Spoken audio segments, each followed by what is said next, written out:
All right, since B'hamshech to Purim, we didn't end up having a shiur on Sunday, so I didn't want to miss a week, chas v'shalom. Even though the schedule today might not have worked out the best, shiur back to back, but I knew how disappointed you'd be if we'd miss a week. So this shiur comes B'hamshech to Purim, which we're still on the heels of Purim. And hoped in the coming weeks, surely the topics will be related to Pesach. And even this year, a portion of it later on will touch on inyanim related to Pesach. I want to begin by focusing on, the Megillah begins with the Su'ud of Achashverosh and how that fits in halachically. So there's actually the Shim of the Rebbe in Chiveres Lamed Gimel, where the Rebbe was dealing with, we wrote down some thoughts, L'Kavod Purim, in the year Tafshin. That's already after the outbreak of World War II, and there's a few short months before the Nazi invasion into France, where the Rebbe was at the time. This is what the Rebbe's thoughts were at that juncture. And the Rebbe writes, the Rebbe begins, Mao HaShayches Mishleach Manas Matanas Lavyonim to Purim. How do they fit in? So the Rebbe says, why were the Yidden in trouble in the first place? So there's two inyanim the Rebbe says. Ishtachavu l'tzelem, you have the tzelem of Nebuchadnezzar, they bow down to the idol, to the icon. And there's also nenu misudasei. In the Gemara it says they had derived benefit, pleasure from Achashverosh's meal. Now what's the problem? So the Rebbe says, Yesh leimar, that it's based on the Gemara in Avodah Zarah. The Gemara in Avodah Zarah says that if you eat from a guy's party, it's like serving Avodah Zarah, and it's brought in the Rambam Menachos Avodah Zarah. The Rebbe says that in Yered Deis Seven Kufnum Beis. The Rebbe adds, even though it's really talking about a chasana there, but Zil Buster Time will follow the reasoning, the logic, and it's because you want to avoid Avodah Zarah, like it says in the Rambam, the Tilchos Avodah Zarah. That's the idea. That's the rationale. So Ibazoi Hu Adim B'Su'ud Zu. The Rebbe is saying a word that doesn't have to be a chasana per se. Then the Rebbe says, really, there's another factor as well, because in the Medrash it says shehamid lehem znis. So there are other things going on at this party. The Rebbe says lahar from shitim, where shitim, the two things go together. But it seems like there's also the avizrayu of bnei sehen, the concept that you're interacting with the Gentile women. And the Rebbe says, B'chlal bishul akum, we know is used on chasnos. So, but the Rebbe, for the purposes of this Rishima, the Rebbe says that he thinks the main thing here is the Avodah Zarah, not the other inyanim. And then that's number one. Then there's also Ishtachavu l'tzelem, and why do we need both? Because Ishtachavu l'tzelem, they did Shiur right away. But then, when they were nana from the Suda, so that shows that the tshuva was never quite 100%. So because just taking highlights from it. So just like this was the kitrug through a Suda, through a Mishnah, so that's why when we have the Simcha of Purim, the Rebbe says, so that's why we celebrate with a Mishnah. And in order to show that we're not suspect anymore, that we would be nana misudasish le'esed asha, so that's why we're sending Mishleach Manas, we're dafka sending food. And it doesn't have to dafka be meat or cooked. You see in Gemara Megillah that I think Rava sent Taski, Tmorim, because Rebbe says dafka, later Rebbe's Mahalach, has nothing to do with Bishul Akum. It's just the Yatzim presence, the Yatzim participation of Avodah Zarah, so you can send any item, Mishleach Manas, to show that you're not in that category, you're sending kosher food in a kosher oifen. And you're not suspicious of each other. No one's choshed over here. And then the Rebbe says, and what about the shtachavol l'tzelem, the other element of bowing down? So that connected that they had Mesiras Nefesh the whole year, like it says in Chassidus. And we know that really, Umoli Yisrael, without Hashem's help, you couldn't do it yourself. So Mela, B'tonas Lav Yoinim, also Leslie Megamei Klum, and you still give. Somehow that's the idea of Umoli Yisrael. That was how the Rebbe explained the inyan of Mishleach Manas Matanas Ravyonim and that Rishim. So I want to focus and discuss this din in Shulchan Aruch that the Rebbe mentions. Where the Rebbe emphasized Be'ikar the Avodah Zarah, at least with regards to Achashverosh, although the Rebbe mentioned there's also the possibility, an element here of chasnos. I want to discuss this din, these dinim, dinim that are related. So if you look in Shulchan Aruch, that I mentioned here today, Asem Kufnum Beis. So it says, a guy who makes a mishta for his child's wedding, b'nai bitoi, so it's also for a yid to eat there, even if he's eating his own food and he has his own shamish, his own waiter serving him, so there's no problem with the food per se. And how long does this Isser last when the guy is in the state of celebration? So as soon as he starts preparing, whenever the festivities start getting underway, and 30 days afterwards, any party the guy makes is believed to be related to this. And if he says that it's connected to the wedding, then it's usher for 12 months. And after 12 months, it should be fine, unless he's an Adam Chashav, then the wedding celebrations can go on for years.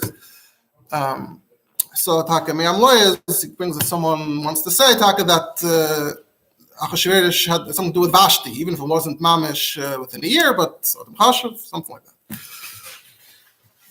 However, Shulchan Aruch says in the next seif, if the guy sends food to the Yid's house, then it's okay, then it's mutter. So this is all based on the Gemara and Avodah Zarah that Rabbi mentioned. Tanya Bishmol Leimer, that Yidden l'chutz la'aretz are evdi Avodah Zarah b'tarehim. You might have heard that phrase. This is the context, that you end up serving Avodah Zarah without even realizing it. Where do we see this? So, Gemara says, Keitzad, Bryce says, guy made a mishta and he invites all the Yidden, and even though they're eating their own food, the same description, but it's kilu achlu mizivchei mesim, like it says, v'kar l'cha v'achalta mizivchei, and you end up in trouble. Now she says that during the entire celebration, he's being makar of kabbanas l'avodah zarah.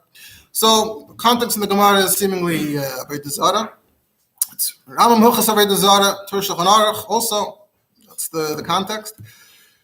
But now let's look in the Neisa Kalim. If you look in the Drisha, so Drisha says, okay, so we know there are all kinds of halachas and dinim that have to do with avodah zarah, and then comes this Manar Yishayim, the Ashkenazim, and we start being makel and different inyanim that are connected to avodah zarah, Christianity.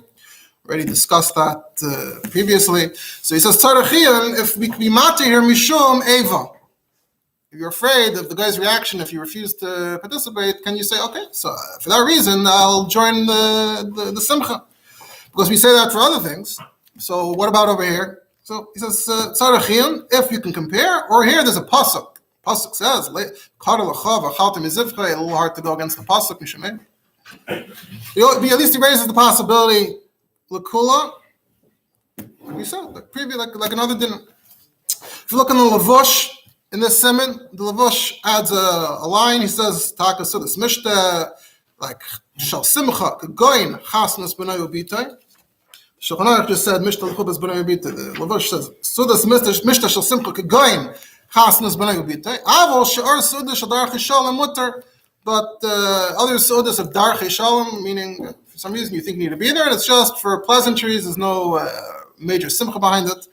It will be okay. So he's adding another little there that you could be machalik in the sudas themselves. If they're simcha, and it's not like he's saying it's only weddings. He says kagoin, anything that's similar on that scale, a big celebration. He's very excited and happy about something. You have throwing a party because it's a major milestone in someone's life or something, and you have just ordinary holding a party in your house for no special reason. So we can make a distinction and say that the ones that are for an occasion are very exciting, very happy. And assuming we're still talking about avodah zarah, so in that context, avodah zarah fits in. He's joyful and grateful for the avodah zarah. So you're participating in that. Masha'enk in a regular party, so no avodah zarah aspects here. And like we pointed out that the Shemis also, the Rebbe said that after Shem will be sudas hasana, zil baser taima, and hu adim besudas zu shayis simcha gedol b'yais. The Bulvash also, it seems to be going with this.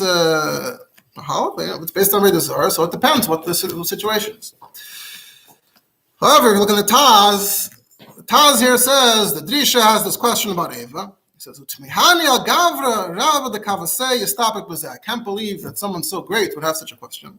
Because it says clearly in the Pasuk, and the context in the Pasuk is, Pentichres bris li'eshev haaretz v'zonu acharei b'nei sehen. So there's an issue here of getting too friendly and too close. So the Torah said clearly that the whole yesod of this is she'iyeh lanu Eva. We're trying to create Eva. We're trying to create a distance. So, and it's Mishamar Chakras B'nai Seyam. The Taz just takes for granted that it's trying to avoid getting too close in that way. So if it's Shiur on Eva, Heyach Nater Mishum Eva. How you matter Eva because it causes Eva? That's the point. The only time there's a heter Mishum Eva is when it's for a different reason. If you're Chayshish that has a Shaykhs Tavayda Zara, so then you can be matter and say, okay, look, Mishum Eva. But here, the whole point is that we shouldn't have Ava, so how are you going to get around that with the same rationale? And he says, which means he's understanding this is he says, even at Tzivu D'Rabbanan, Bishul Akum, which is Mishum B'nai Seyam, that's clear that it's Mishum B'nai Seyam. So Pshita also over there, even though it's D'Rabbanan, that you can't be Matir, Bishul Akum, because of Eva, if the whole Yisayid is Eva. So the Taz is coming and he's understanding and redefining everything completely differently. He understands somehow that the pasuk is telling us that it's Ava and that we're trying to stay away from B'nai Seyam. We shouldn't have Ava, just like Bishul Akum, just there it's the Rabbanan, and here it's apparently somehow D'Oraisa, and even there with the Rabbanan you can't be Mekel. So he would also disagree with the Lavosh. He wouldn't agree that you could do it in any Suda, because any Suda has an issue of Harchakas B'nai Seyam. They don't do it Avodah Zarah anymore. And B'emes, the Kodesh HaKesef responds, and when he quotes the Taz is saying, Tmehani al Gavra Rabbi, and he says, Lekosha Midi. Look in the Gemara. The whole context of the Gemara is, it says there's a mice in the Gemara that did the number of 12 months, is that an Amira was by a guy after 12 months, or at the end of 12 months, V'shamei do'edi, you heard he was still praising as Avodah Zarah. So you see, the whole context there is praising Avodah Zarah. And when that's the issue, you could be Mater Mishum Eva. What about the Pasuk? Because the Pasuk is a Smachta Ba'amu. And Vad it's not D'Oraisa, because if it was D'Oraisa, you should get Malkus if you eat that stuff like this. You don't find anywhere anything about Malkus. So it's not a real limud. And from the Gemara, it's clear all about Avodah Zarah, so don't get too hung up on the Pasuk and what the Pasuk means. It's in a Smachta. And right, the Gemara said, and the one the Gemara we already quoted, Avodah Zarah B'Tarahem, everything in the Gemara is about Avodah Zarah. So that's the big machlekas, you could say, between the Shach and the Taz. Another nafkamina you might have, if you put aside the kula of Eva, is Yishmaelim. For the last 1,000 years plus, Muslims. So if it's Mishum Avodah Zarah, so we know Bechlau, we generally say they're not Avodah Zarah, as we discussed also in that previous year. So Mishum Avodah Zarah shouldn't be a problem. Mishum Chasnos, then it should always be a problem. So over the generations, there have been questions about this here and there. Really, at Etzem Hayom Hazeh, you can still find contemporary Svarim, the question still pops up.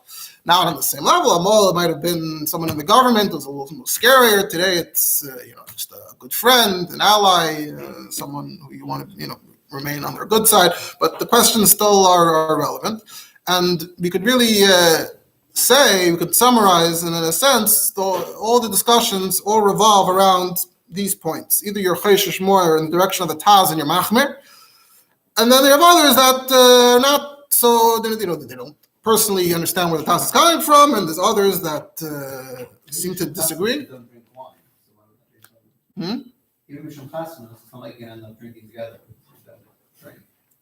We're not talking about any specific drinking. This is din etzem soda mesiba.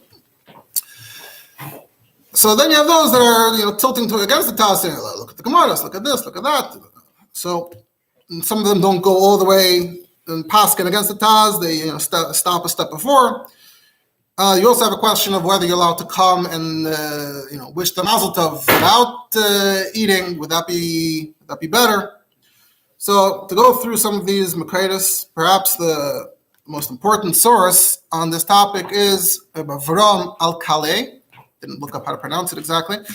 So he was born in the mid-1700s in Saloniki in Greece, and he ended up in Dupnitsa in Bulgaria, which was also a Sephardi place. And he ended up the Rav there, and then in 1810 he made Aliyah to Eretz Yisrael, moved to Tzfas, and he passed away a year later. So he has Shas Shuvas Chesed LaAvram.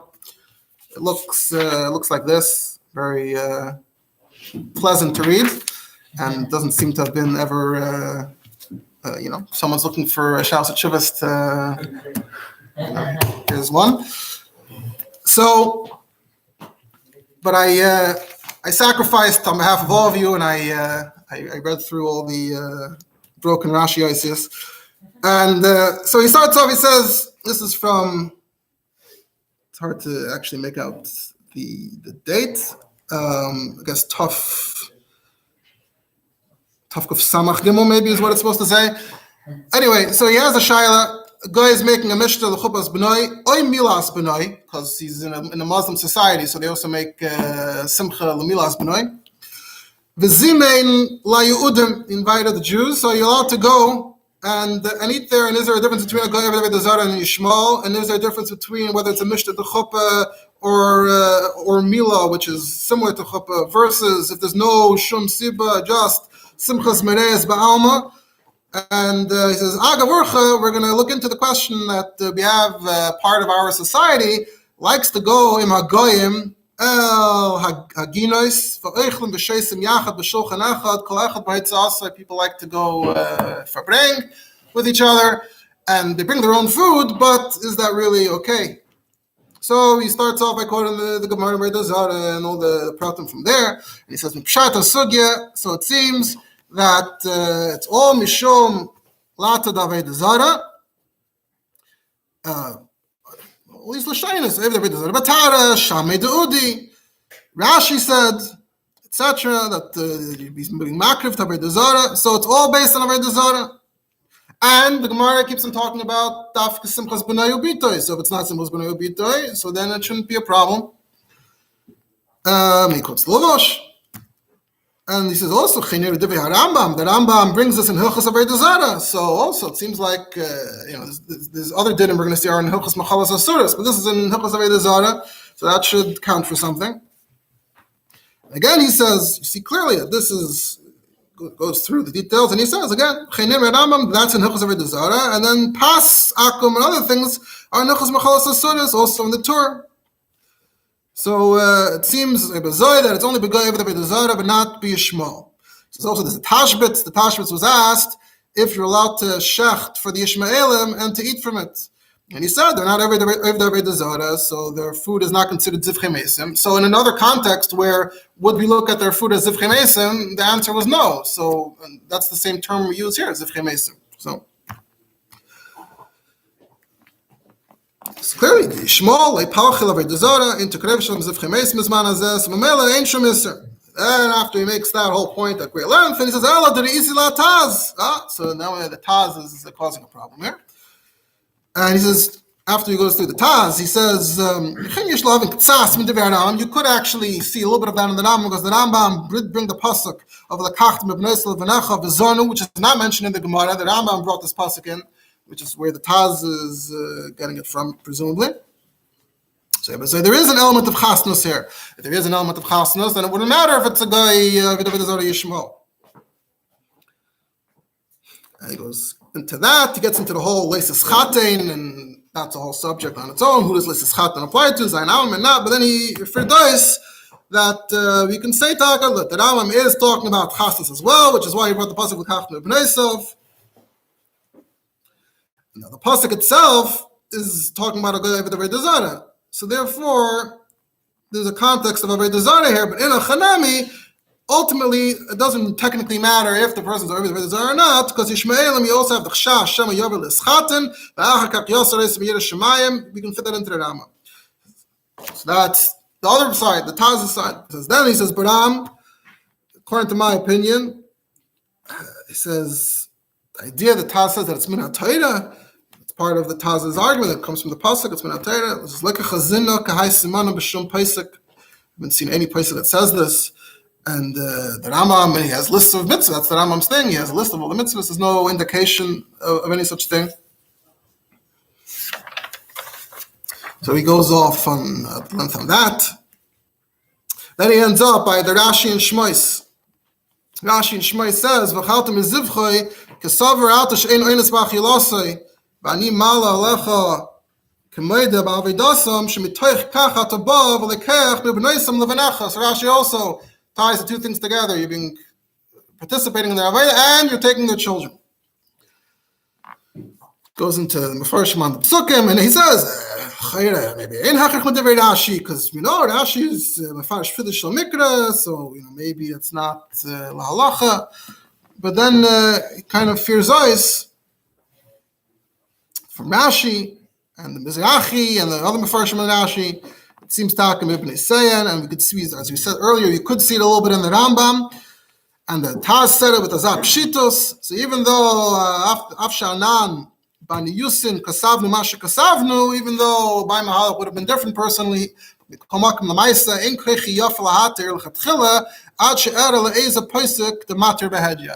be the first one to matter. I need another pasuk to be matter clearly first.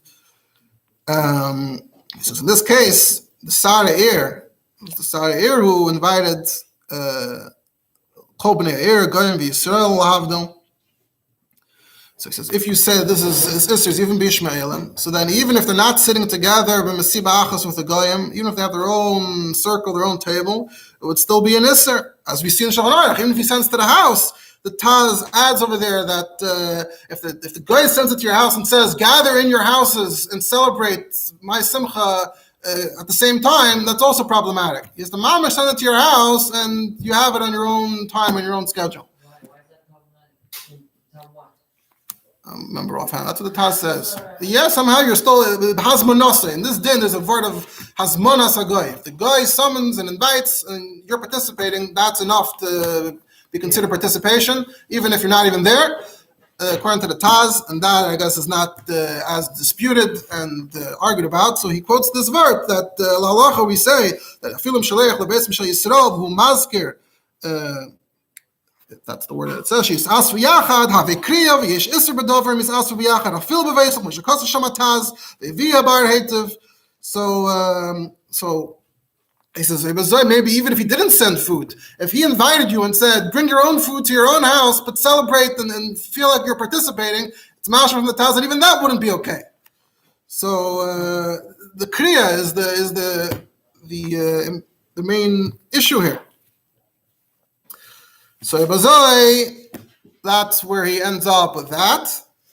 He gets off into another related topic, which I'll get back to soon. Then again, when he has his maskana at the end on this nakuda, I'll get back to the other nakuda he discusses later. He says, "Hayetze min hamakubutz." That if it was a Mishra Shel Simcha, or a Mishra Chubas B'noi, a Milas B'noi, if he's a guy with the Zara, Bavada, there's no suffix that it's usher to go. And even if he has a shulchan miyuchad, and even if he has his own food, and even if they gather in their house, etc. But if he's Yishmael, so I said to Darati Lefi Kitsuri Loimar that maybe there's no Isser. But Achad Nirke Mishar Ktsas Poiskim, Frat Hatas, the Nir Behadjim Midvarov, so Mele and Kwechi Yafel Hatir, Ad She'era Adar Mefurish Lehater Be'ez Poisik. So that was how he ended off. So he came this close to making the opposite case, but he didn't. He backed off at the end. Another source we have is Sefer Shut Maisa Avraham Chacham Nissim Avraham Ashkenazi, Turkey, lived a bit later, 1800s, alongside Reb Chaim Palachi. And in Maisa Avraham and Simon Lamagimel, which is a Basar B'chalav, so the context there is Asil Achlufi, whether you're eating with a guy and he might end up eating yours or eating his. Then he says, "B'ram k'shagoy mazmin alecha mishum chubas b'nei bitoy." He says another example. He says, "Or shetafas malchusei b'chol ha'olam is a big empire. They lived in the Ottoman Empire, and it's a pretty big enterprise. So he makes it a yoim eid gadol. So he says, first of all, you have the asal achlufi, but then you also have the zivchei mesim. This whole issue. The Chayr, he's talking practice about his time and place. Doesn't mention clearly the Indian of Yishmaelim, and he doesn't even mention necessarily the Indian of Chasmos, but he seems to be taking to be an issue. He says, but it's beloy chubas b'nei bitay, so then it wouldn't be zivchei mesim. So then from that side, it sounds like he would be mekel, unlike the Taz perhaps. And he actually connects it back to Purim, and he says that but he says that it's he assumes that they did eat something that they weren't supposed to eat. He means bishul akum. In the context of asil achlufi. That's another source that gets quoted one way or the other. The next source we have is Chaim Palachi himself, Shut Chaim Biyad. He says, we had a Yishmael, that was a Sar Gadol Shabeir, and he was marrying off his son, and he invited the Yidden, can we eat Mishum Eva? And we have a concern that he might cause Nezek, because Yadi Tekifa. So can we be matter or not? So he says that if the Prisha, you have the Taz, and there is no difference between other Goyim and Yishmael, and his Hiraya is interesting. He says there's a tshuva from the Baz that touches on this topic, and he says, Haya be Yishmael she'asa mishta. If you actually look in the Baz, it doesn't say Yishmael, it says Goy, but I guess either he thinks that it really should say Yishmael, or that just Papashtus, that the Baz lived in Egypt, and there's Yishmael. He says, then look in the Chesed Avram, who went at this a great length, Le'iniach Pina V'Zavis, Ve'en L'Shanis Mikol Dvarei HaToif. So you see, Chaim Palach is also leaning, in a specific question that he had, he's leaning against being mater. One more sefer from that period, a bit later, from the later 1800s, Reb Chaim Binyamin Peretz. So he has a sefer, Zochreinu L'Chaim. So in Zochreinu L'Chaim, Chelik Beis, he was asked about Yishmael Echad Sar V'choshev B'nei Sari HaMalchus. Weiter, he invited some Yidden to Mishta B'noi. He says, if you look in the Shas, in the Rambam Tur, and Moron, Knesset HaGdoila, so it seems like it's a very desirable, so Yishmael should be fine. He says, Umagam, and then he starts talking about this Yishmaeli person. He says, Umagam, Yosei Yedu Ala Kol Ha'ir, Yosei Min Akiyei Hadas. This Yishmaeli, Nishtama Yishmaeli, he has the right Ashkafis. Any Mamin Bavei Zara, Umalig, Alam Aminim Ba, he actually mocks those who believe in other things. So, mention like that, we should be able to be Mekel. They didn't answer for him. He says, Umagam, that it wasn't even in the guy's house. Technically, he was actually using a Yid's property. There was Beves Yisrael, Tzarech HaMishta, and the Yid will also be there, so who's even really the host here? The Yid is kind of hosting it a little bit. But if it's Mishum Eva in the negative sense, that you're trying to keep a distance, like the Taz says, and there shouldn't be a difference. And he says, Daf Yitaka have the praise commit say that we're not matter Mishum Eva for this reason. And he says, spoke about the shayla like this, Asar Choshuv and Karv Levade, he'll be Neikim B'Neiter, but he'll be Mazik. So it's hard to know. Yeah, no. And he found the Chesed Avram, the whole Arichas, and Tzidid Lahat to be Yishmael, but he didn't want to fear ice, he didn't want to actually pass in that way. And so he doesn't want to fully commit, just like the Chesed Avram, was one step behind actually passing against the Taz. So me too. And we're being mechalik, especially what I'm saying, mechalik between one Yishmael and another Yishmael.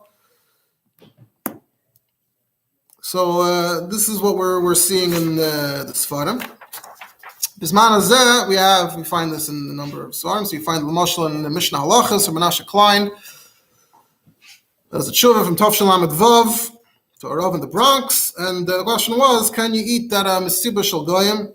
So he gets into the details. We're just going to say the bottom line. He says that Yesh Linig Fines Daiti, Yesh Linig Hataz, not to eat at all. And you can't be Cheshish Mishum Eva. If it's possible, better not to go at all. What type of Mesiba was it? Goy or It starts off just as Mesiba Shalakum, and in this paragraph it says Beves Chasnas Shalakum. So it sounds like, but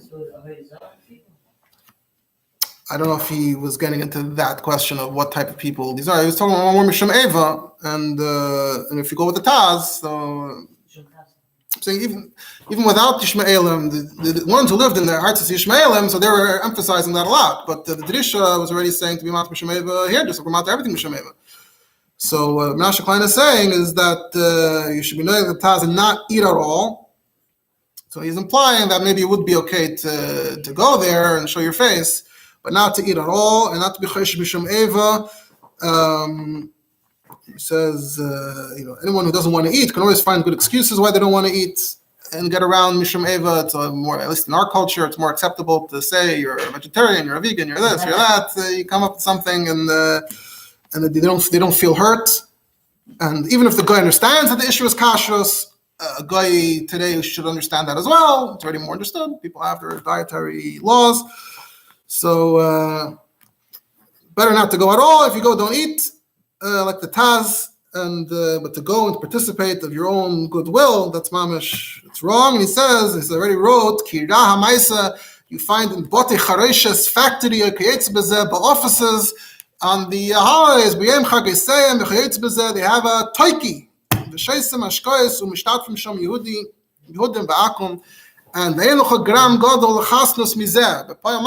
is how you socialize, and this is what happens. When it's before their holidays, so this party belaz. So Yid cannot be mishtat v'harbe chalol mipilu b'dinazu. Pashat b'mitzias v'gashmias, we see the harm that participating in these types of events has caused. That's a Menashe Klein. On the other hand, you have Shas Shuvas Yabiya Heimer Vadi Yosef and Chelik Yud has a shaila there in Eretz Yisrael, and there's Arvi Muslimi Mechasida Yumas Ha'olam, and he's very helpful to the Jews in this Moshav Bet Choron. Matoch Ahavav Hokara, they get along, it's wonderful. And now he's marrying off his son, and he wants to host the Yidden there also. B'cheder Miyuchid, they can have their own room, which doesn't help in any way. It will be Ashkocha Miyuchedes Mahadrin for the simcha of his child. And now, if they say no, now it's mamish gonna not look so nice. It's Mishum Eva. So can they agree? And so the whole Tshuva is basically built around him saying when the Kudus HaKesef is right, then the Taz is wrong. Especially Gabi Yishmaelim and the whole history of saying Yishmaelim and David Zara. Perhaps, yeah. And he says, Firtois, Lafini is Daiti, Ikar Kamesha Kasafti, Hilchach Mutter Lehi Oter Lebakashat Arvi, and Levarcho, B'yom Simchat Leibo, L'odadol, Amshich Leitiv Le'Yisrael. It's all for the right reasons. So yeah, Ravadia might actually be the first one who actually went out clearly in a case like this and said it's okay. Yeah, it just says the Kudus HaKesef has some great counter arguments to the Taz, and he brings a Ritva. There's a Ritva also that seems to support that understanding. He says, I don't understand why anyone would go with the Taz at this point. That's just what he comes out and says. Don't have too many, I would say, religious arguments. Yeah, that comes up. That's the Shulchan Aruch says the Gabe even during their holidays to give them matanas and all these things that they're not. They're not particularly pious and religious, as we discussed them. But if it's chasnus, so Radia specifically makes the argument that it's okay. And to go back to other paiskim, Shevet Halevi as a tshuva of Tovshin and Hay.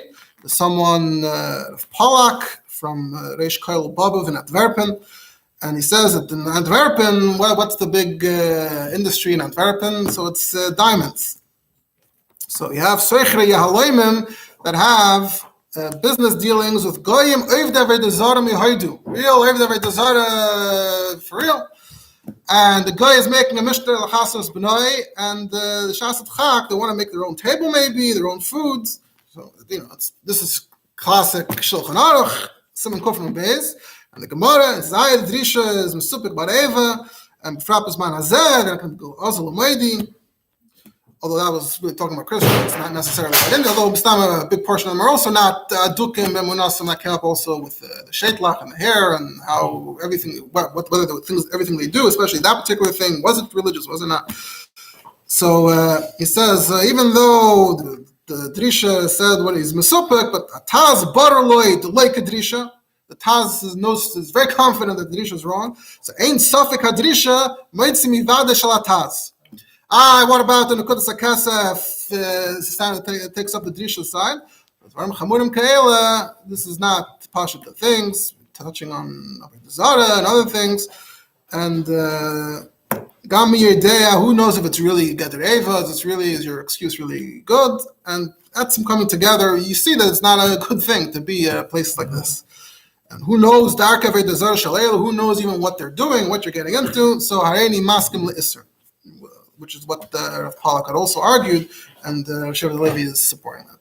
To conclude this portion of the Shiur, one quote from the Yisrael Yosef, Yisrael Yosef is like a Kabbalistic Musar Sefer, has a very strong connection to the Sefer Kav HaYosher, which is more famous.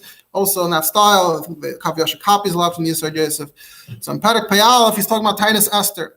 So he says, what's the union of Tainus Esther? So he says that we know what the Maggid told the Beis Yosef. Beis Yosef had a Maggid that was Galim Geluyim. And he says, Maggid told the Beis Yosef, Chazal say, Yisrael Neschai V'kloya B'nei Shenenu Mesudas Shalach HaSheverosh. And it can't be that they ate treif and fugas. It says, Ashtia Kados, everyone can have whatever they want. So that means that the Yidden had Yiddish wine, and they had Yiddish waiters, and the Yiddish cooks. That's it's written in like the Aramaic that the Beis Yosef used to write the Divrei Maggid.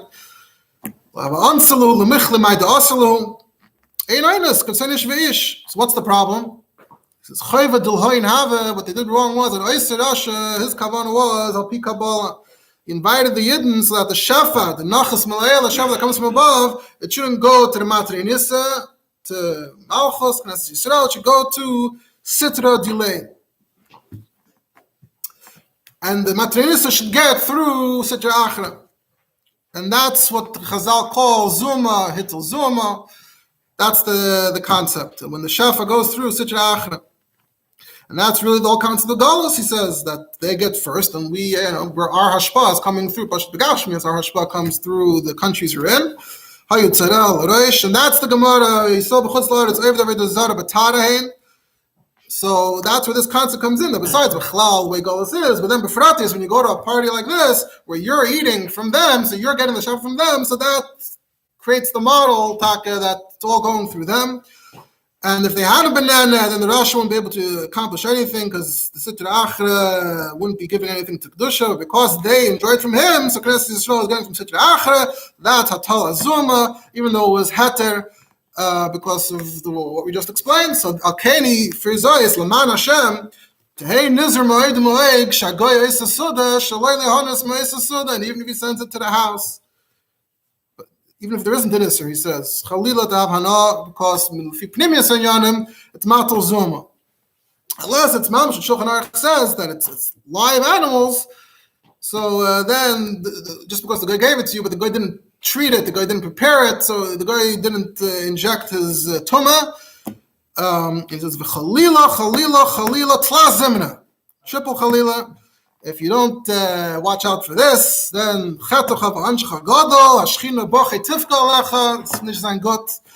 and that's Gemara says they're Neschai Kloya, and Taka Hashem wanted to obliterate them, except for Mordechai. Mordechai wasn't none, and if not for Mordechai, it was Machala Isim Karaga. So and Mela, and he says that's where Tainus Esther comes in, because Mordechai explained to Esther what's going on. So it was through the Achila. So Esther, the Ruach HaKodesh, and she had the idea of fasting. By fasting, she got rid of the Zoma, and that's the counterbalance to that. So Mamela, when we're fasting Tainus Esther, that's, he says, is the Kavanah that we're Chalal getting. Forget about being over on Halacha, but Chalal and Golas, we're getting Shafa through the Umas. So by fasting, we're trying to awaken the schos of the original Tainus Esther, that it should have the same Pula. That's how the Yisrael Yosef talks about this Inyan, not just in terms of what happened then, but also halacha l'maisa now. Now, once we're already talking about su'udas and parties, but the people that discuss this issue say that it's not just an issue of big parties and weddings. There are other problems as well. And if you look in Yeh De'ah Siman Kuf Yudalad, it says, Kol Sheicher Shel Goy, any kind of alcoholic beverage, whether it's Tmarim, Te'enim, Te'edim, Tevua, Devash, all the different types, it's Asr Mishum Chasnos. Not necessarily the most well-known din, but it's there in Shulchan Aruch, Asr Mishum Chasnos and Gemara. And he says it's only Asr where it's sold, but if you take it home, you drink it, it's mutter, because the main Gezerah is that you might end up eating there with him.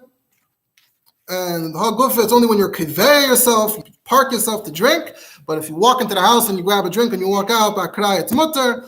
And if you sleep in the guy's house, then it's like your house. And b'chlal, you're allowed to buy gayish sheikher. And the Ramah comes and says, "V'yesh matirin b'sheikher shel dvash utvua, which is basically the two major types of alcohol in Europe, either honey-based mead or grain-based, which is beer. So the Rama seems to make it sound like it's not such a big problem. The Shulchan Aruch continues, the base of Gimel, it says that Yain Tapuchim, Yain Rumayim, apple juice and pomegranate juice, that you could drink everywhere because it's so not matzoi, so they weren't geyser on that. So let's see. That's what we're going to. That's what we are going to discuss. So there's two questions here. First of all, what category of drink is the actual halacha? What fits into the category? And then another question is, what does it actually mean that you're drinking at his place with him? To what extent does that work? How does that? What are the parameters of that? Additionally, there's the question which the Shulchan Aruch seems to say is fine, but there's the question of why isn't there an issue here of bishul goy and bishul akum, which takes you to the whole discussion of Shulchan Malachim. And it's a fairly big subject, and there's probably a lot of details. We're going to try to do an overview to the extent that we can. So if you look in the Bach on the Torah in this Siman, the Gabe, what the Rama quotes in Shulchan Aruch, this idea from the Paiskim, the Sheni Ashkenaz. So the Torah said that So'edim and Dvash is Aser. And that all alcohol is Aser. And he says that's Takamash from Taisvis and the Rosh. But the Smag said that it's only Shecher, but not Dvash, not other Mashkim. And the Goras HaShedi says Dvash is fine. And Mordechai B'Shem Rav Yah B'Shem Sefer Yasha says that Shecher Shalonu, whatever we have in Europe, in the house of the guy is fine. And they hold that it wasn't part of the Isser. Only Shecher Shal Tmarim. Mamish only like a more Baveldik type of Shecher that was more common, Stam Shecher and Gemara, but not So'edim and made Dvash. However, Taisvis said, B'chlal din Shecher, Bein Shal Tvua. And that seems to be what the Torah says, what the Shulchan Aruch, what the Mechaber says. And anyway, he has an ayah from the Gemara when it comes to, I think it's Gemara Pesachim, about making Kiddush on Shichra. And the Gemara talks about Perzuma, Te'eni, Asani, and we know that's a discussion there in the Gemara in Pesachim. But Rashi says Perzuma is Shecher, So'erin, etc. So in this Gemara, in this Rashi goes through So'erin, Te'enim, Tusim. So even if Stam Shecher is Tmarim, but we see they did have all the Shecher. So Mistama, and he says, Mistama Hoyalehem Gam, made Dvash, Dveirim Kamei Shalonu. Here Rashi doesn't mention, Rashi mentions Tvua, so Rashi doesn't mention the honey, but Mistama, the Bach says they have that also. Why? The Ein Dover Chadash Tachas HaShemesh, Shalei Hayel Leilamim. If we have mead here in Europe, they must have had it in Babel too. Kolel Hayel B'chlal Isser, so they had all these things, they're all included. So the Bach says, L'fizeh, so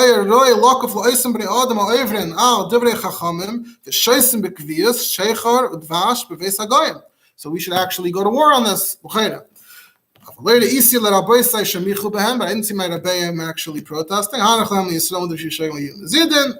what the Rama says. The Rama concludes, and this concludes this portion. But if you avoid it, it's better. So we see that the Yidden did tend to stop by at taverns that weren't Jewish, and they did tend to drink. And this is the discussion that Rishonim are having, the Rama, the Bach. You look by contrast in the Pri Chadash. Not by contrast, I mean more or less agrees. Pri Chadash says when the Rama says that they're matir and dvash and tvua, so he says actually it's not accurate. No one is matir shecher shel tvua. He says the Mordechai b'shem the Rav Yah said that ein b'mishum chasnos because stam, like we said, stam shecher and the Gemara is tmarim. So it's not meduktuk because it sounds like they're dafka matir and dvash and tvua, and it's all the way around. They say that these Rishonim are taining that the Gemara only was speaking about tmarim, so everything else the male is good. When you single out dvash and tvua, it sounds like it's like a special din and dvash and tvua. It's really all around. Anything that's not tmarim. So we'll touch on that in a bit. He says anyway, but the Rama says the same kind of argument doesn't really make sense. The Gemara said shecher stomach amar mashma kolmen shecher, and we know from other places in Gemara that they had other sheikhers. So it's all included. And therefore, someone who's mekel b'sheicher shel tavor, the Pri Chadash says, and we should scream at him. Everything is aser. However, the juice that we said in the Shulchan Aruch, mashkin of other peiros, that's mutter. To move ahead a little bit more recently, these are halachas where you don't necessarily have mamish like a pesach achrin the way we have in portions of Erechaim. So look in the Chachmas Adam and Aruch HaShulchan, that's a little more contemporary, relatively speaking. The Chachmas Adam says, Sheicher, ben shel tavor, ben shel ta'in, ben shel dvash, a kain med, is mishum chasnos, but only where they sell it. If you take it home, it's fine, etc., etc. Even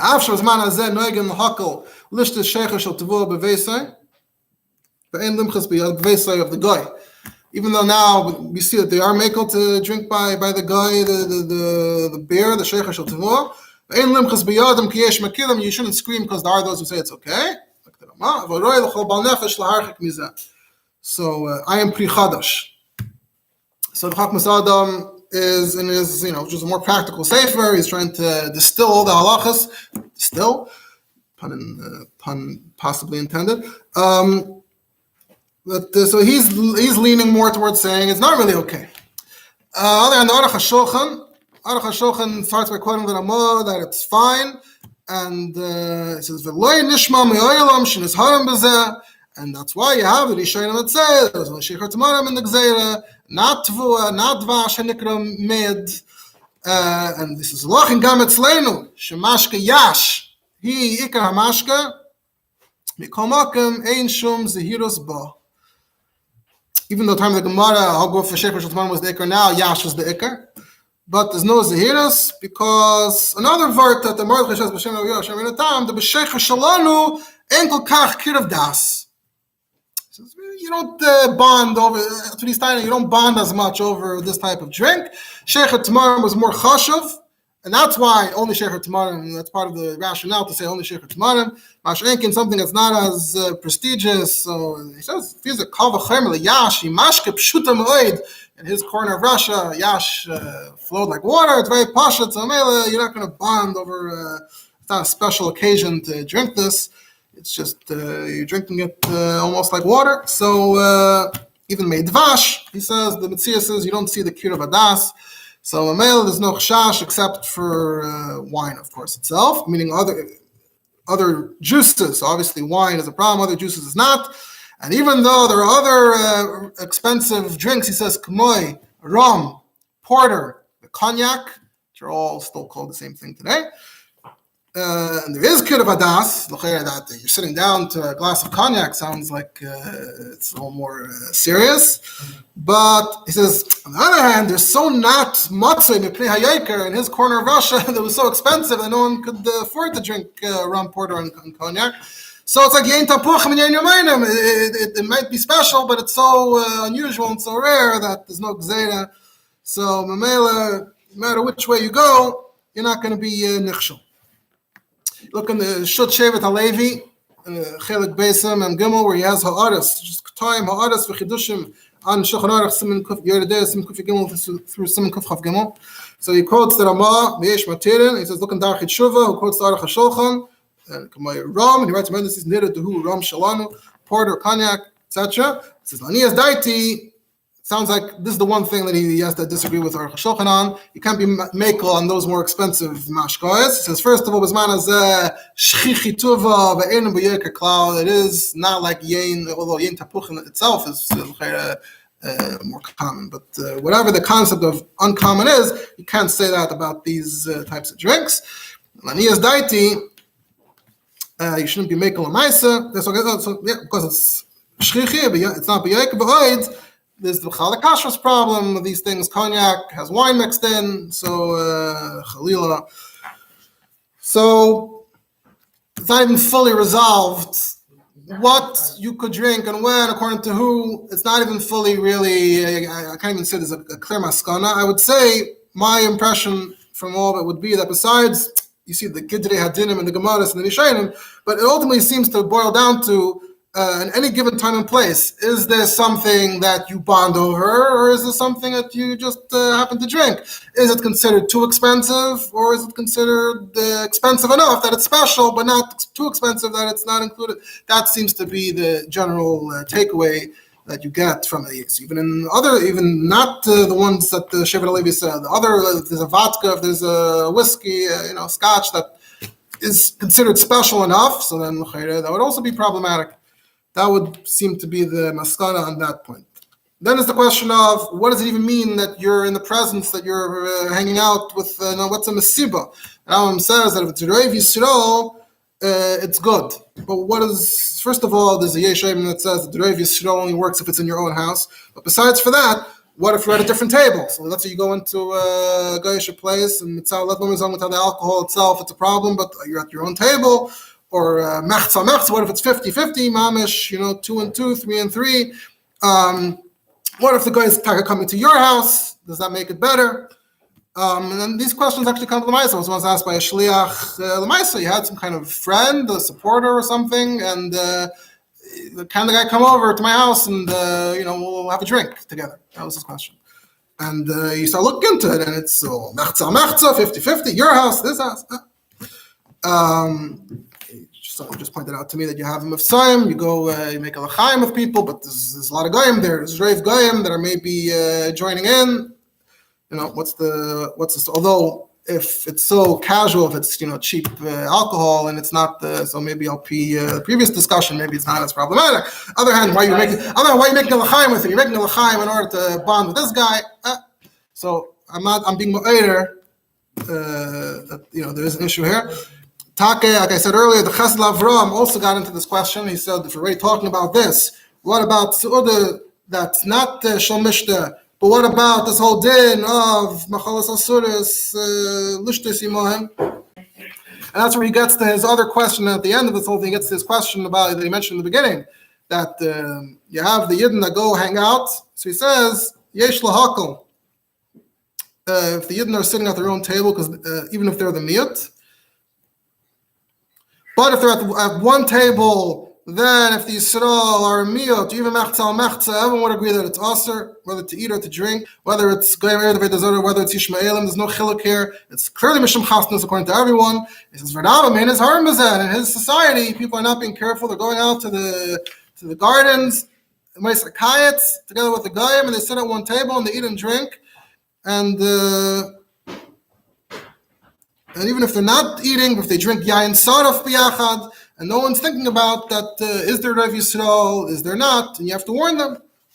And then again, when he fears eyes, after he said, when he summed up the Mishnah that he thinks one way, but he's not going to go up against the Taz himself, and he concludes again, Ve'ema Suda is not Chupar Mila, but Suda Smereyas, like again, going to the Guinness and the Pardesim to drink yain saraf, or even to eat. Everyone brings their own stuff. So again, you have to be careful. You have to pay attention. Is it are the Yisrael the Reiv or not? If they're a miyut, then you have a problem.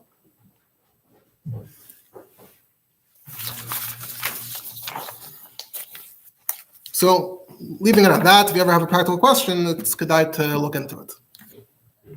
Now there's one more question. Which relates to Bishul. So even though it says Klar and Shulchan Aruch, you can take it home, but the question is why?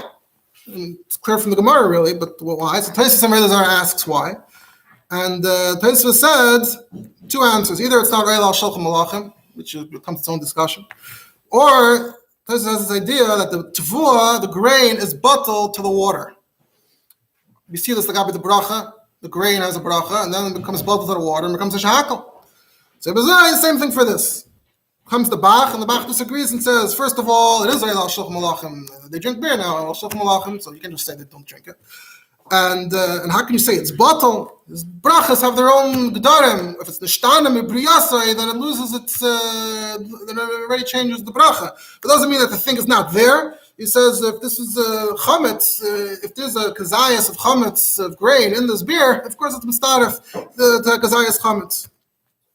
So he brings a different idea from the Rashba that if it's something that you can eat raw, if you can already eat it raw, if it's not, doesn't have to be prepared, So the mamela, there's no bishul guy. Even if you do prepare it, the bishul doesn't change anything. It's not considered bishul goyim. And he says another idea that maybe also you can say that it was never included in the gzeira of bishul goyim. Bishul akum applies certain things. Yesh leima, it was never included b'chlal. You always disagree with the Bach, but no one disagrees about the etzem din that you can drink goyish beer as long as you know it's kosher. If you look back in the Pri Chadash, after the Pri Chadash that we quoted earlier, about the Tavua, which he disagrees with the Rama, so then he goes off into other drinks. We asked about other drinks, and this is its own discussion. He says, Val Pizeh, if he concludes, the last line was that other mashkois are fine. So he says, mutter l'shtois hakave beveis hagoy. You can drink coffee in a goyish place, even though it cannot be eaten plain, which is subject to discussion. But he says you can't eat it plain, and it's oil al shulchan malachim. So what's your excuse for the coffee? He says there's another prat. It has to go along with bread. It has to be lafis bayas apas. And because coffee it doesn't go along with bread, it's its own thing. It doesn't have bishul goyim. He says mehach taima gufei yesh lahater min mashka acher shenikra jikulati. Assume everyone can guess what that is. Chocolate. Jikulati balaz. We said that they didn't have a ch sound. They used to use a gimel. Even though some people do have chocolate, chocolate drink, and there's the whole history of chocolate. Chocolate bars are more recent, the last 120 so years or 140 years. But the chocolate drink started much earlier. So even though some do have it with their bread, and most people don't. So it's not it's not. It doesn't have all the pratim in order to have bishul goyim. These drinks have a problem costing some days. I'm gonna get to that. I'm getting to that. So this balav hachi, he throws in the svara of Tosfos that it's bottled to the mayim. He doesn't, accept the Bach's taina. So if you go with Tosfos that it's bottled to the mayim, so also over here the coffee beans and the chocolate are being bottled to the mayim, the cocoa. So he mentions coffee and chocolate. So you really have the same questions. Is it b'chlal included in the types of drinks that the din mesiba applies to? And then you have the shayla of bishul goyim. So there's actually a whole article on this topic. I'm going to try to summarize it. But someone by the name of Yaakov Shmuel Spiegel, who's a professor emeritus somewhere in Israel, his son actually is Rabbi Spiegel, Babitcher, Shliach. So Yaakov Shmuel Spiegel, even though he's a professor, but all his output, all his content is all Torah-dig. I don't know if he ever brings Makaitis that aren't even from Torah. It's all Shalas Shuvas and Svarim. It's all in that tchum. So he has an article that he printed a decade or two ago about drinking coffee, tea, and cocoa in halacha, which started around after the Shulchan Aruch. Shulchan Aruch doesn't mention any of these things. It started right after the Shulchan Aruch. And so he starts off by giving a bit of an introduction historically, where each thing comes from. The coffee comes from apparently from Ethiopia, where they, some shepherd discovered the goats ate it. The big legend says that from Ethiopia it ended up in Taman, and in Yemen there's a place called Mocha, so that's where the name Mocha comes from. So in the 1400s, they started growing it in Yemen, and from there it spread. First they ate just the beans, then they started preparing dishes, and then roasting it and creating drinks. And initially, even the Goyim found it controversial, because the Muslims especially forbid wine because of the effect it has on you. And caffeine also has some kind of effect on you. So try to figure out, what does that fit into the same thing. And the Muslims tried to ban it, but it didn't work. And it caught on. From there, it spread to Europe. The Christians also attempted to stop it. They appealed to the Pope. The Pope said no. And the first coffee house opened up in Venice in the year 1640. As far as you know, it's the first one. And then the coffee house culture starts spreading, cafes. And each country has, more or less the same history. It spreads to each country. They tried shutting it down. It's destroying our social fabric. Everyone's leaving their house and hanging out in the coffee house. And ultimately, the coffee always wins out. The coffee houses always win out. Then you also have the tea and the cocoa. Tea comes from China. What's the price of tea in China, right? And China to Japan, ended up in Europe in the 1600s. First source in Europe is from 1559. Then in the 1600s, you find it in England. Obviously, England has a special association with tea. Then you have cocoa. Cocoa comes from America. They discovered the cocoa plant here.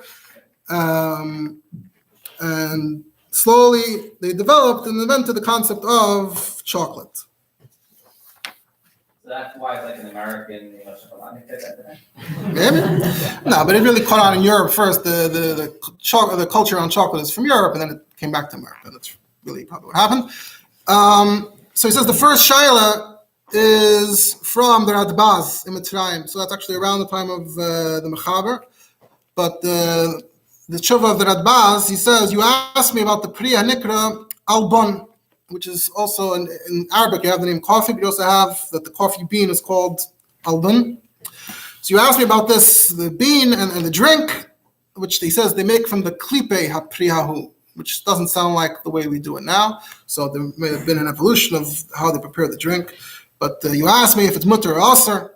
So he says, I looked into it and I found out that it's not eaten chai, which is strike one. It's a problem if it's not eaten. If it's eaten chai, it's better. It's mamish hard like rocks. You can't eat them. So you have to roast them, and then it softens. And he says, V'eichlim gam asonim v'hamalachim. He says, I know for a fact that it is oila shulchan malachim b'mitzias, because they say it has, medicinal properties, whatever they say. So they eat the roasted bean and they drink the drink from the shells. So it should be aser, but it's not oila shulchan malachim lapis bayas hapas. This line, this idea that that doesn't go along with the bread. That's an important detail. So mamela does not have bishul goyim. And what about giyulei nachem? What about the kalim that you prepare it in? No, they have kalim yuchadim. It's not being mixed with other things. So you're allowed to eat and drink it. But then he says, lishtas oisib b'mesiba shel goyim, I'm not maskim. And it's not fully clear if he's saying it mamish the same din of the Gemara, or he's just saying that it leads to takalas and Yidden shouldn't be hanging out with them.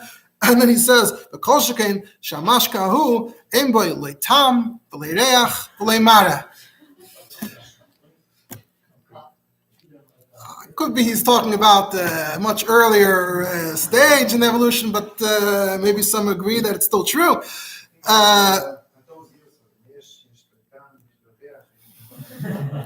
So Mela, you're gonna fall for this. You're gonna join and eat. There's no point anyway. And if you need a little food, if you believe it has medicinal properties, so you send them, bring it home. Shekain oisim gedei lehem shemisbaishim lishtei sesim mesiba. The very chashuv people, they don't want to be seen drinking this in public, so they drink it at home. So you do that too. So you see that Rabbi investigated what it's exactly how, when, and where. And his Talmud of the Rabbi, Rabbi Yaakov Castro. Before we had Fidel and Naul, we had Rabbi Yaakov Castro. So Rabbi Yaakov writes, Yesh lahachmir, in the coffee that's made in Mitzrayim, shaloi l'shtoise b'mkoyim mechirasai. He also makes this point not to drink it where they sell it, mishum chasnos. He mamish makes it sound like it's part of this din. And anyway, this Moshe Leitzim, we see the culture around coffee drinking as a Moshe Leitzim. He doesn't mention the other problems, like his Rabbi, the bishul goyim, and that's not a problem. And you see, it's the Pri Chadash that we just quoted. The Pri Chadash said it's not a problem with bishul goyim. He doesn't mention any problem of Mesibus, the Pri Chadash. The interesting source, that's like the biggest source in Kanzagan against Mitzad Bishul Goyim is actually the Arizal. Because in the Knesset Agdoila, Reb Chaim ben Venisti in Turkey, who lived 100 years later, he says, Shamati meharav ha'makubu mahari Ashkenazi. He obviously doesn't mean he heard directly, but Bishmoi, Oyser kavashel Goyim mishum bishulei Goyim. Not just from that source, we also have Rabbi Yaakov Tzemach, who was a Talmud of Chaim Vital. He writes in his Sefer that Gama Kavala Yeshoisa Oisei Mina Akum V'Yomer Ki Yeshoisa Oisei Mayhem Over Mishum Bishul Goyim. So that's the Arizal's position as it's quoted. And the Knesset Gdoila says, you asked about it. He says, and now recently I started trying to figure out what's the heter, and I couldn't figure out why. So I stopped drinking it. So if davar, I didn't find a good reason to say that it's mutter mishum bishul goyim. And just because we heard that they're being like heter everywhere, so I can't say that it's usher, except for me, I'm going to be careful, and I saw that's what the Arizal Taka said, I'm a kubal halachic, Maria Ashkenazi. And then you have someone, the Bnei Chaye, Reb Chaim Agazi wants to say, the Efshe Shahadav Zalhaya Machmer Alatzmi, he wanted to say, he's just being Machmer on himself. And the Chida, in Birkei Yosef says, no. Miloshin of the Yaakov Tzamach, it sounds like Min Hadin Ka'amar. That's in those countries. Then he says you have a discussion also in Europe. So you have the Be'er Eshek in Italy in the 1600s. He was asked about the coffee from the Artzis HaMizrach, and the Goyim make it in their kelim, and they drink it in their house or in their kavani. Kavani seems to be the word, the way they write cafe. And this source of the Be'er Eshek is actually 20 years before the first known coffee house that we know about, so maybe it's an earlier mucker for these places. Anyway, it says Chanus HaMiyuchedes Takach, there's a special place for drinking this. So it's Bishul Goyim and Geuli Kalim, or Mishum B'nai Sehem. So he raises all these questions, and he goes through 7 reasons why it's not a problem. So classic tshuva on this topic. You also have the Panamairis. And he talks about another shaila. If it's being made for goyim on Shabbos, what if they see the yidna? They're going to be mainly they're preparing for the goyim, and you also have is one thing. But if they see that you're there and they prepare more for you, bring marbe b'shviloi, and they said b'chlal mitzad bishul goyim ein nechu kamei shuchai elo shloch malachim. Yaakov Emden has a whole incident. Yaakov Emden apparently at one point ended up in London. We know that his father at some point was in London. We know Yaakov Emden's brother was a Rav in London. We have things in English from him. Kira is, did the Chacham Tzvi when he was in London, did he touch English or not? Because the Sfardim used to speak amongst themselves in other languages. Chacham Tzvi spoke Spanish, Minastam.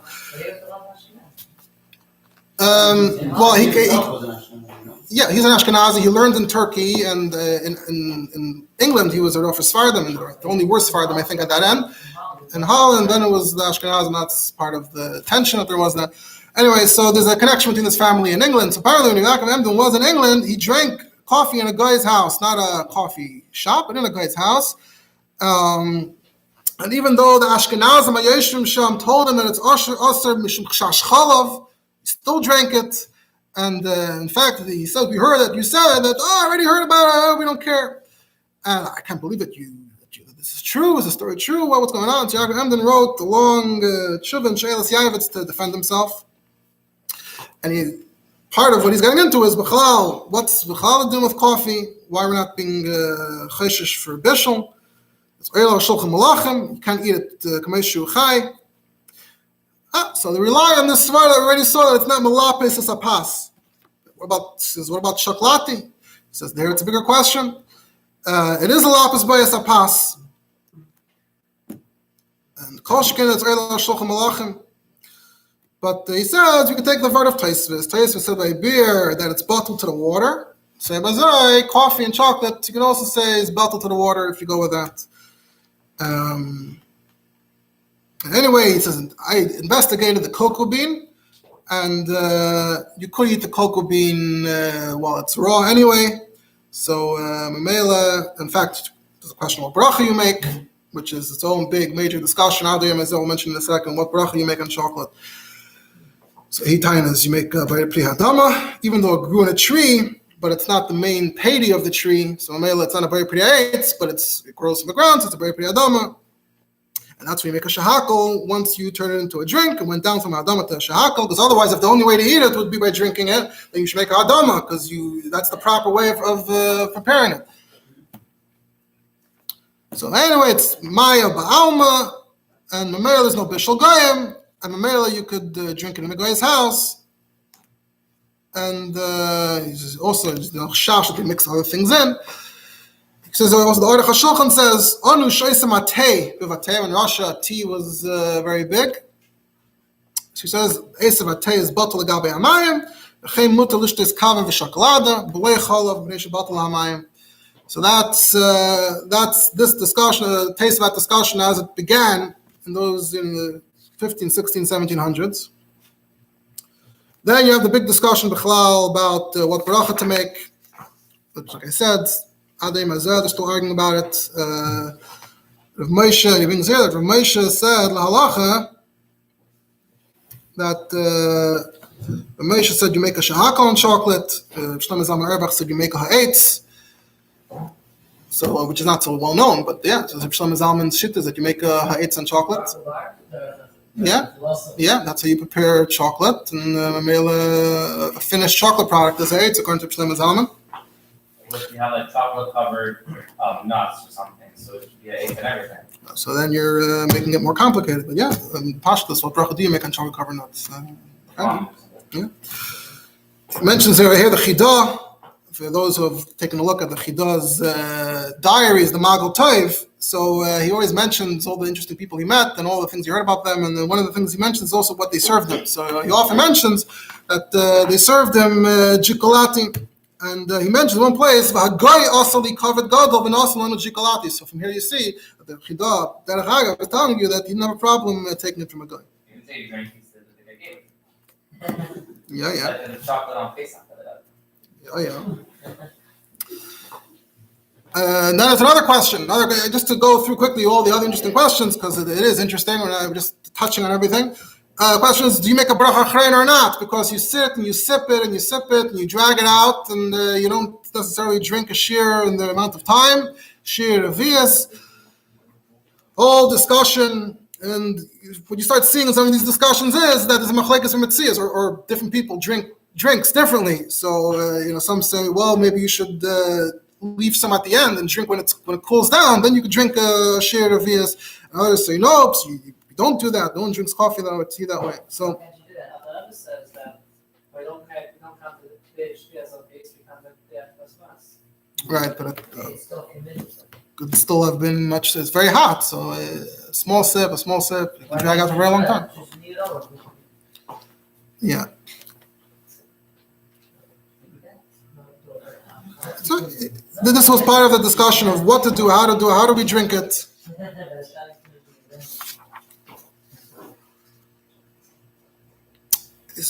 One of the Tainas says that the Chidah quotes the Bati Kahuna and says, "Ein ze derech hana'asa v'tikunai." If you drink it cold at the end, shiur revius, not derech hana'asa v'tikunai. That's how you drink it. Anashim elu batla daita mitzel kol adam. So anshe ma'isa halo lo yasu klum. It didn't accomplish anything. So that's the debate. And then you have the Sharet Shuva. The Sharet Shuva responds and says, in our country, we do drink half lukewarm, so you could drink a revius below hefsek, so you could make a bracha achreina. So there's a lot of this coming up. Personally, just personal disclaimer, I don't drink tea or coffee or any of this stuff, so you avoid a lot of shilos and problems. And but for all the others who do, Any reason why not? and then there's a Pesach. Lime diet. Right, there is caffeine in Coke. That I do drink on occasion. The question of kidneys. Originally, when coffee was spreading, some had a havamina that coffee will be a shayla of kidneys on Pesach. The Shvus Yaakov says that Afim Noemar the Havik Mina kidneys, but he says because it gets so roasted before Pesach that the coffee bean itself is nifsal me'achilas kalev, so then the coffee is fine. What if you roasted on Pesach? Well, according to that, would be a problem. So, but he wasn't sure. But something producing food is really calling itself a machal skala. I'm sorry? But like, if you're able to make something which is tasty, how is that considered this on machal skala? Sure, you can have a discussion about that as well. Just touching on the ideas. That was the Shvus Yaakov's idea. You have the Chak Yosef in Ilchos Pesach that says it is Bechal Kitnius. And he says, the Shvus Yaakov said that that it's not, the klal. And he compares the Chardol. And this is a discussion. Kitnius is its own topic, of course. Yaakov Emden writes in Shelas Yavitz that minik batos hoya harabanim hakaidmim heminu shu min kitnius, but everyone saw how it grows. If you see how it grows, kitnius has to grow in some way similar to a grain. But they see it as a tree, so a big coffee bean tree. So if you see the tree, you're not going to have a question. And the Chida also, the Chida in Toiv Ayin, he says, even though one of these Makairis was Machmir, that's Kitnius, says, the Dover Zeh Yislach Ha'adon Ki Hu Pri'etz. In India, and then in these other places, V'zeh Shanim Re'isi Ha'ilon Ba'Amsterdam B'chatzar Ginas Bison. V'chein Hoya B'fiza, and he's, pulling out all his trips that he made. He's well-traveled. So I've been seeing coffee trees around. There's nothing to talk about. And Nira says, Avada, even he knew there was a Pri Ha'etz, but of course it wasn't Benimtza, and Hamoin Am won't know that it's a Pri Ha'etz, and if you allow coffee, they might think that Kitnis is okay, so maybe that's why he was Machmer. And if you roast it before Pesach, he brings this far of the Shvus Yaakov that Nifsal Achilas Kalef.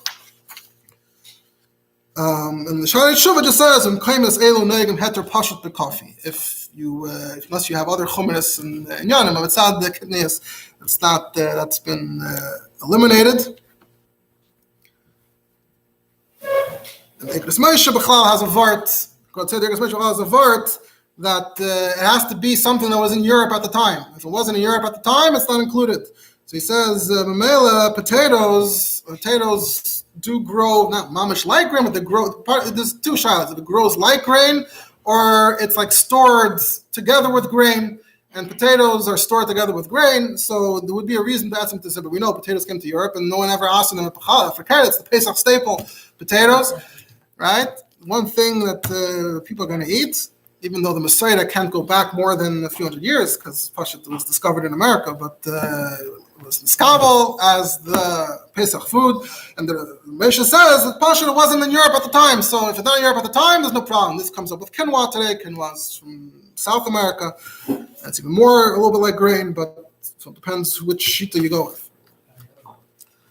Then there's a question, if you have it at the end of a meal, like a dessert, do you make a bracha on it or not? That also is totally b'metzias, how exactly you drink it. You also have a question of what is the effect of caffeine on a person. Some had a shaila of whether it's chamar medina, the marvi umeshaker dunya deyayin. It's pashat makes you feel something. So is that like wine? And then you also have a question by Pesach after the afikomen.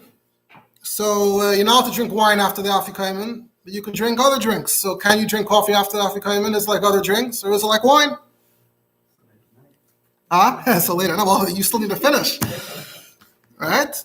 So he says, "Vadai pshita the maim and kava is kishnis the knesset hagdoila, or one of his svarim that it's kishar mashkim. It's like it's no different than having sugar and honey in a drink. So it's coffee in a drink."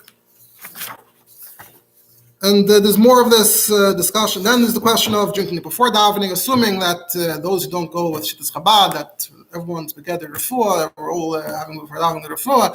If you hold that it's whatever the lashon in Eirach Chaim is, that it's disrespectful to the Eibishter. So what's the story with coffee? And some say, no, the coffee is helping you to refuah. It's a form of refuah. But others say, why are you putting sugar in it and then all that? If you're putting all that, it means you have a geschmack drink before davening. That's not okay according to halacha. Refuah should be tasteless. So you have a whole discussion with the sugar, without the sugar. The mice, I think, developed. Well, because we say that if you're enjoying yourself before davening, so then it's disrespectful to the neighbor. So, yeah,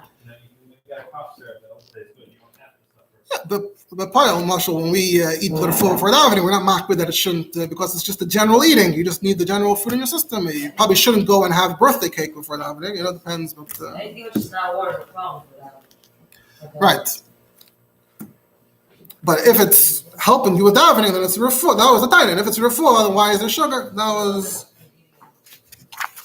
So after that, then you have the Shabbos questions. And then he ends off this article with the question of the coffee houses, and is it okay b'chlal to be drinking coffee in a coffee house? We said the goyim themselves, lahavdil, had problems, had issues with the atmosphere in a coffee house, the Yidden also. So he quotes, there's a tshuva from Irgas in Italy that says we had all these charamim against playing games of chants, the whole culture around that, the dice, you see, even you see the people sitting on the street playing games. It's not, or they get together in a basement somewhere to play games. It's not a good environment. So you had a lot of kehillas that used to be geyser. And then what happened now was Chadash Mikarav Bo, you have the coffee houses, and in the coffee house, I guess they're playing pool or I don't know, whatever games they had. And became a Batam HaMiyuchadim L'Schaik. The Isra had been not to go into Batam HaMiyuchadim L'Schaik. And now the coffee houses themselves became that. And they said, no, it's not a place of games, it's a coffee house. So discussing, whether that applies. So that's what he has to say on the topic. There's also a sefer Shulchan Malachim, someone who Binyamin Moshe Bar Shalom, someone wrote multi-volume, at least 2 volumes on the Shulchan Malachim, Oil Shulchan Malachim. So he goes through this question also of coffee. His focus is more on is it Oil Shulchan Malachim, and there's the different svaras that were raised over time, the way it's prepared. Or it's not lafis by a sapas, although not everyone agrees with that. And then there's the idea that it's bottled to the mayim, the idea of taisvis. Then the question is,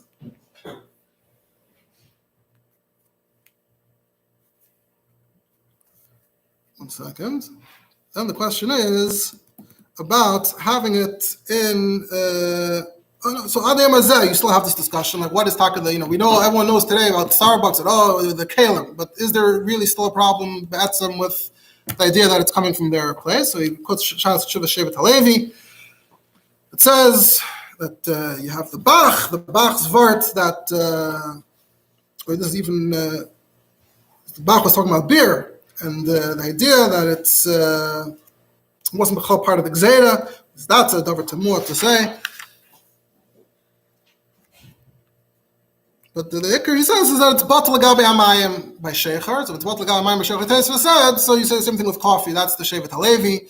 Shuvas van Hagas of Sternbach also says, he gives another idea. He says that even when you roast the coffee bean, it's still not edible. And then you have to add the water. So it's bishul acher tzliya. So it's not proper bishul akum, it's bishul acher tzliya. A whole thing like that. And the Shuvas van Hagas says that if they give you coffee from a guy, it's best to put in your own sugar. Because if the Gabi Bishal Akum, if it's not a final product, if it's not sweetened, and the Gemar Malacha didn't happen yet, and you did it, so that could also get you around the issue of Bishal Akum. So the Shuvas van Hagas is still talking in those terms of saying, this is how you can. That's a Bechlal, I think you see, the Radbaz said you can't, and different people say different things. Does anyone eat it raw? Yeah. Seems like the Rabbanim, they pass based on what they feel is edible. It is, subjective to some extent. You do once you look at all the different sources, you start seeing how they drink the coffee, hot, cold. Right? So if you drink it all, you pass it differently, or if you eat it. Good question. He was tying that whoever does it is bottle. No one said it's not true. Then the question of drinking in. So back to the question we came from of having it in a geisha place. So he quotes the Chachmas Adam. We quoted the Chachmas Adam earlier. The Gabi beer. The Chachmas Adam was made more lahachmer, but so we're not meicher. Later on, the Chachmas Adam adds. We see all the kulkulim. B'frat lishtes kavem chalav shu isur gomer. Mulvad shayidei zechas v'shalom boim lidei nus v'chayadua. Like that was apparently he saw cause and effects that drinking coffee in these kinds of contexts, depending which, obviously. So kol asher boy reach toira yarchik mizeh milichnes levatayim lishtes eza mashka sheyeh to avoid any non-Jewish establishment or home. He's even talking about establishments for care, going to someone's house and drinking with them Bins mamash kirv adas. The Ben Ish Chai talks about this. He says that he's al-aserd. We can't be moicha against the mekilim with the coffee with the bishul goyim. We can't be moicha. But in Baghdad, the minhag was always to drink the kava shel goyim, even in the coffee house. But nefesh should be machmir. Tznuim avoid it. But the culture, Stam Amcha Yidden, they did. Zivchei Tzedek, which I think is his Rebbe, Rabbi Abdallah Somach also says Mishum Eva. Coffee houses were still part of the culture. If the Jews never stepped foot in a coffee house, it would seem antagonistic. That's his taina. And the Ben Ish Chai says, Adam Chashuv, if he goes to the important people's house, la sos visita, a visit, so you might have to drink. So there is definitely this underlying issue. It's still considered somewhat problematic. How much you actually apply it lamaisa, clearly. Many people for many years were already drinking in these types of places. Close. We said the Radbaz that we quoted earlier. The Radbaz said that it's in roy shiyu imam b'misibasam. These different svarim, and there are a number of svarim that said we said Yaakov Castro that said mishum chasnos. Some say mishum meishav leitzim, but meishav leitzim. If it's that much of a meishav leitzim, then you say it's also you can't do it. Nafka mina, he says, between different approaches is if you end up in a hotel. If it's mishum chasnos, and you're sitting at your own table in the hotel, there's no chasnos, you're not sitting with other people. Sorry. If it's mishum chasnos, then you're still among goyim. You don't know exactly where to draw the line. You're in the general environment. But if it's mishum meishav leitzim, then there's no problem because you're sitting alone. There's no interaction. So depending on which, if you take these things lamaisa, which one would you say that it's okay or not? Then of course you have today, like I said, the big shaila today, of course, is the kalim. And the Neid Yehuda already said that it's a major problem, that they have no idea which kalim it was in, and the milk and this and that. Sam Sofer says, Chedushich Sam Sofer, that Pshita, you have this problem of the kalim, b'nei yoimon. Even though Rev Olam are paid together, and if it's Mikalim Yuchadim, so in the place where other people are being nichshel, it's still usher to drink coffee. At least the other chashav should be careful. Dinas, where there's no pritz, where they weren't pirates, so then any other chashav could drink in a coffee house, there is not a problem. So that seems to, in many cases, it seems to have been accepted as okay. You have a question of on a plane. Can you take, if you assume that you can't just drink coffee in a geisha place, what about a plane where you're sitting in your own seat? It's like you're not talking to anyone around you. The Be'er Moshe of Shtar has a shayla about buying from a coffee machine. The way he describes the coffee machine, Zerkin l'machayna matbeya yadua, v'yedei zrikas ha-matbeya, yedei chachmas ha-technika, misnanim galgalim shoynim b'fnim ha-machayna. And the coffee comes out. So Isn't he someone big in electric anyway? So he says, I don't see an isser, and there's no kvias over here. You walk over to the machine, you take it, you start drinking it. So there's no bishul goyim, etc., etc. Just to get in conclusion, so that gives you a sense of the story with tea and coffee and all of these things.